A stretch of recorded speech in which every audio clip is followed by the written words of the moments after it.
average, 2 million pieces of pumpkin bread are sold each day at Starbucks. This happens to be my favorite treat, but each piece of bread happens to be around $4 each. Today, I'm going to be showing you how to make the same thing that's a fraction of the price for the whole loaf and is argumentally more delicious than the real thing.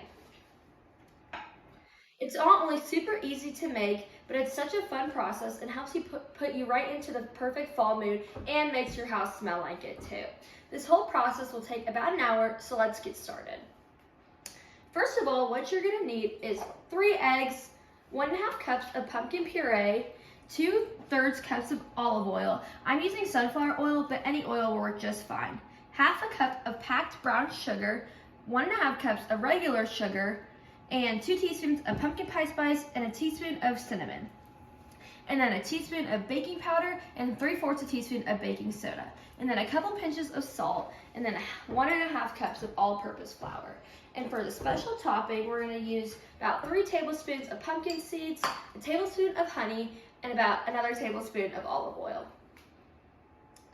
So first, we're going to start by preheating the oven to 350 degrees. And then we're going to take a 9x5 pan and line it with butter, or you can use parchment paper or oil, anything so that your bread doesn't stick to the side of the bowl. First of all, we're going to start by taking our 3 eggs and pouring them into a medium-sized bowl. And then we're going to go ahead and whisk well. Next, we're going to go ahead and add in all of our pumpkin. This is essential to making pumpkin bread because it's pretty much the main component. So after, we're going to go ahead and mix these two together and combine them well. And then after, we're going to go ahead and add in both of our pumpkin pie spice and cinnamon. And then also give that a good stir. Then we're going to go ahead and add in our baking powder and soda.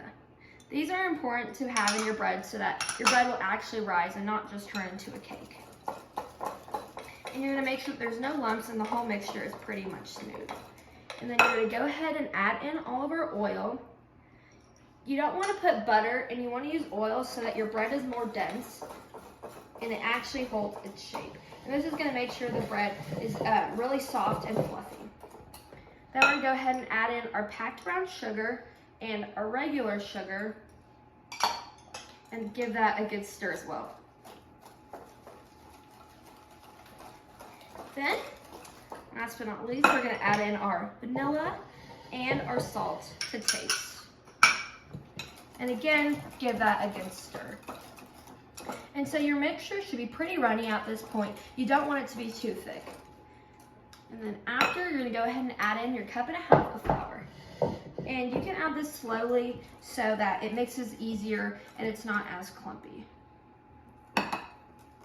And by the time you finish, you want to make sure that your batter is pretty runny, and if it's too thick, add more oil. I'm just going to go ahead and add in the rest of my flour. And this process can be a little messy, so I recommend getting a little bit of a bigger bowl than I did. Oh, really messy. So after your batter is all mixed together and you have no clumps and it's pretty thick, you're going to go ahead and set that aside. Then you're going to go ahead and take your pumpkin seeds. And the great thing about making your own pumpkin bread at home is if you don't like pumpkin seeds or there's an allergy or something, you can swap it out for maybe pecans or walnuts or even granulated sugar. In my example, I use powdered sugar and it works just well. So you go ahead and add in your honey, and then you're going to add in just a little bit of olive oil and give that a good mix. And this is a signature classic that all Starbucks breads have on top of theirs. So after that is done, you're going to go ahead and take your 9x5 greased pan and pour in your batter.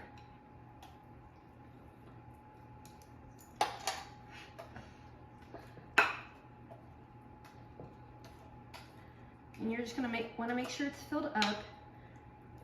And it's really important that you make sure that your pan has butter or something so that it doesn't stick and it turns out to be a big mess.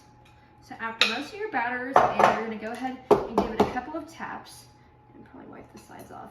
And then go ahead and take your pumpkin mixture. And you can also add in fun things like cream cheese or any other things to help make your bread more delicious. So go ahead and put your seeds right in the middle so that each piece of bread has a good amount of pumpkin seeds. So for my 9x5 pan, it's gonna take about 45 minutes to an hour to cook. So I'm gonna go check in around 45 minutes and see what's happening. So we're gonna go ahead and take our bread and pop it right into the oven. And I'll see you in 45 minutes. It's been about 45 minutes, so let's see if our pumpkin bread is ready. We're gonna go over here and move it to a rack. And then I have a toothpick over here, and we're gonna stick it in the bread and make sure that it's ready to go.